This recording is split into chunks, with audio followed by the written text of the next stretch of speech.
I saw something, and you posted. I saw a few people that posted something like 60,000 canceled transactions as buyers basically walk away from deals, saying that we're going to wait until things rebound or what have you.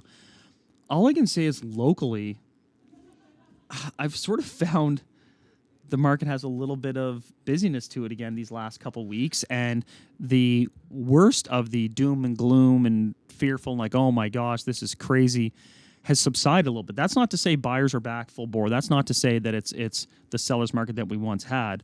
Is it just fatigue, do you think? Because, and I mean, the 60K in canceled transactions, I personally haven't seen that here. Like, I haven't seen buyers being like, for no reason other than sheer economics, I'm backing out of this deal. I don't care about my deposit. I'm going to roll the dice here. I haven't seen that in our local market. Now, that could be different. Actually, I think it's at 2, but I think the two things, so first off, I posted a story, and I think it might have been Better Dwelling who posted it, stating, or maybe, no, I think it was CBC. I get them all mixed up because there's so many of them, but I posted a story saying that 60,000 transactions have been canceled, and so that means... I thought it was Bloomberg, to be honest, but we're not here nor there. Yeah, which means somebody had gone out and looked at a home, made an offer on it, gotten accepted, and began the process of buying it, and then somewhere along the line, whether they didn't get approved, inspection items came back, or they just got cold feet, they terminated the contract. And now, I don't know what the standard number is, because that still happens at a certain pace. I'm sure, in my opinion, maybe on average it's 30,000 versus 60,000. And in normal markets, like the last 2 years, it's probably been very low. No one canceled anything. They were begging. They were desperate to just hopefully firm up. Because they just got a deal versus like they'd lost 10. And so I think, though, in like years of like 2016, 2017, the numbers would have been probably not as high as necessarily that last quarter, but it probably would have been a lot more comparable. But I don't have those numbers, unfortunately. But basically, I think it's an indication of sentiment in a lot of ways, more so than actual economics.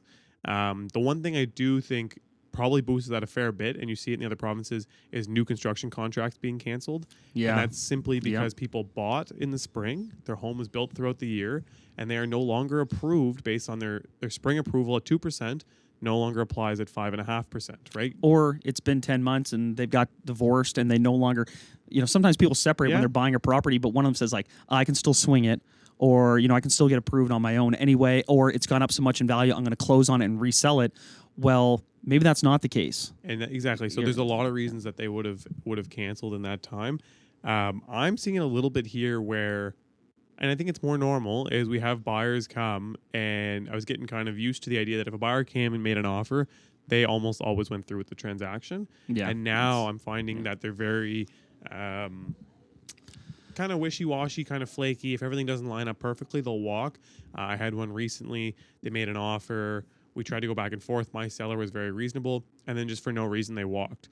And then I called somebody today, and I was like, hey, why'd that deal terminate? And he's like, I don't know. They didn't really have any reason. They just kind of got wishy-washy, and they sent me a termination. And so I think it's kind of happening across the markets.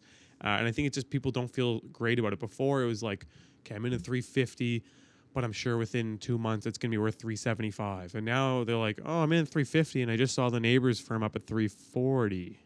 And you're like, wait a second. Even though it's not necessarily even, it might be a lesser home, but they're just like, oh, like there's cheaper options in this area. And so then they kind of lose that idea. And it's like, oh, like you open the news and it's all negative. You open Master Key's podcast, it's all negative. And so they're starting to question, I think, if the purchase makes sense. And then once that confidence is lost, any little thing, like the inspector's like, this one outlet in the basement in the back left corner of the utility room doesn't work. And they're like, yeah, this house is totaled. I think we have to rewire the whole thing, which is like $40,000 to $90,000. Yeah, we're getting burn the house down. Back into the buyer double discounting, where it's like, all right, well, here's what the home's worth, and but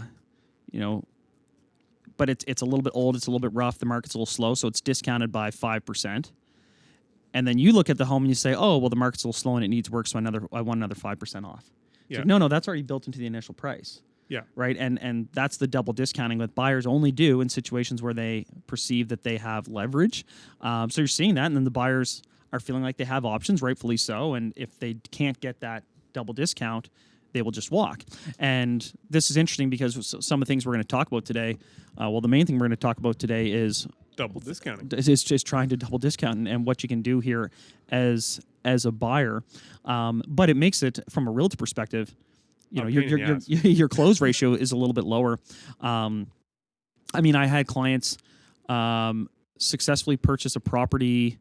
I mean, we firmed up on it 2 weeks ago, and this was in a marquee location. I think we got it. Let's see. We offered 65,000 under asking price, if I recall correctly. We ended up getting it for like $62,000 under asking price, which ended up being $30-some thousand below the appraised value. That's crazy. Right. So, how much was the actual ask on the home? I think it was like 4.25, and we ended up getting it for like $355, So you're something taking like that. 15% off the home. Yeah. So, and I mean, that was a really unique instance, but it was a case of like, well, gosh, the home is priced reflective of what it is, albeit, it's a little overpriced. And then we got a reduction on it. And then we went through the inspection, we got another reduction on it. But that is the rarity. And I'm struggling with another one right now where it's like, man, we've already done a deep discount on the asking price, and the asking price was literally, a couple $100,000 less or more than other properties had sold in the neighborhood. So I already felt good about the value. We get a discount on the price, and now we're on inspection looking for a not Another insignificant discount. So in a normal balanced market, and this is anecdotally for me personally, but doing 100 plus transactions a year, I would say that usually your deal failure rate is maybe 1 in 6. Yeah. Right. That's what a balanced market is, and I think we're starting to see that again, where it's like, 1 in 6 deals gets terminated. Yeah, I think even potentially a little bit higher. I think. Well, I'm a closer, Neal, so my ratio maybe skews the data a bit. Okay, so for a normal agent, I think the ratios might be a little bit higher in a balanced market. Yeah. In a balanced market, and I think this market it's even a little higher because I think we're in this swing right now.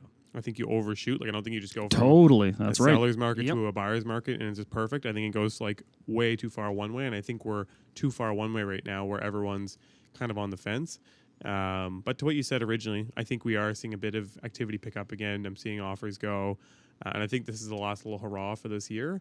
And then in about a week and a half, people are gonna be like, "Oh shit, I didn't buy any Christmas gifts," and Amazon says Prime is 2 weeks now. And it's going to be pandemonium. Also, we're going to get another rate hike on December 7th. So this episode comes out on December 5th, I believe. Yep. So 2 days after this, there's going to be another Bank of Canada rate increase, which is going to be really interesting because the market has it. It's kind of 50-50. Could be 25 points. It could be 50 points. You got a prediction for us? Yeah, I'm saying 25. You're saying 25? Yeah, Look I'm at feeling Neal good. in the Christmas spirit. I'm feeling good. That'll be a really strong indicator that from a rate perspective, from a monetary policy perspective, we're going to level off for a little while, because we're going to do in our next episode, we're going to cover, the question of, this is the question I get a lot, are we at the bottom, right? Like, is this, like, when will we know that we're at the quote unquote bottom? Yeah. And I think that's something we can delve into maybe in our next episode, because I think that's a loaded question. But sure. I'd love to get into that. But from a monetary policy, I think we're reaching, in that case, the peak of rates coming here soon. And I think it's noteworthy that the 5-year fix, which again is not tied to the bank rate, but is tied to the bond yield, has been coming down. It's been creeping down. It's actually the same or better than it was in May. Yeah, no, it's been creeping down. And it is, I think it is better than it was in May. So yeah, it's doing good overall. But again, we'll talk about that next time.